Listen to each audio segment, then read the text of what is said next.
Who is the top player on your draft board? Who's the best player in this draft? Kyle Pitts.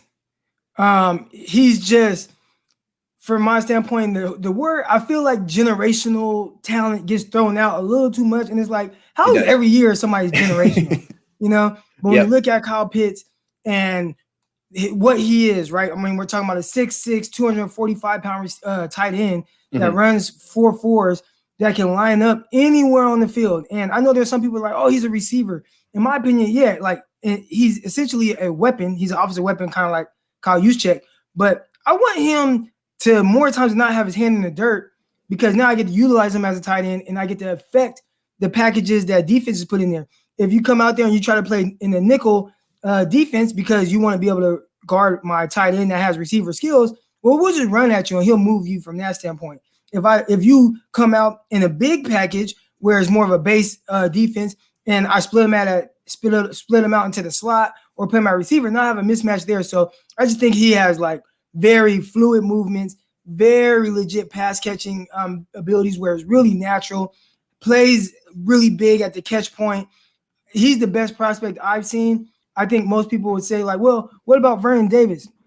And I would say Vernon Davis was a legit athlete. Like he was a freak athlete, but he wasn't like a pure receiver. Like he caught the ball like my 4-year-old daughter, where she kind of just like hugs it. He would jump. Yeah. Yeah. Like his hands weren't really all that natural. I think Kyle Pitts is more of a more fluid, natural tight end, pass catcher, blocks well. And I'd say overall, in my opinion, he's the best, probably would be number one on my board outside of maybe, one of the top quarterbacks.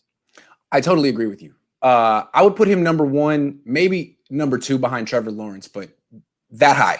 Yeah. So my follow-up question is, how do you feel about the fact that the Niners are potentially going to not draft Kyle Pitts when he's going to be available? I think that it is tough, and ideally you would wish that you had the quarterback position more, solidified.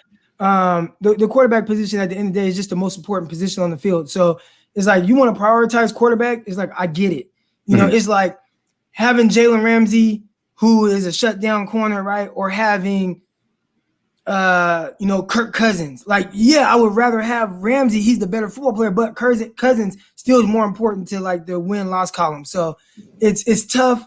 Obviously, like in that position, you would love to be able to take a talent like that, but I just can't do it over a quarterback if that's a position that they are making into a need.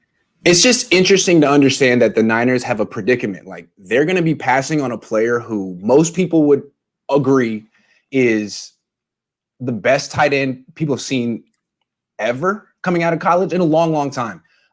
Keller Winslow was really good coming out, but still didn't have nearly the production. Obviously different. Yeah. I mean, he was with like McGahee and all these other, all these other running backs. Shockey. I remember that. Yeah. He came out of Shockey, but he was a legit pass catching tight end that was different.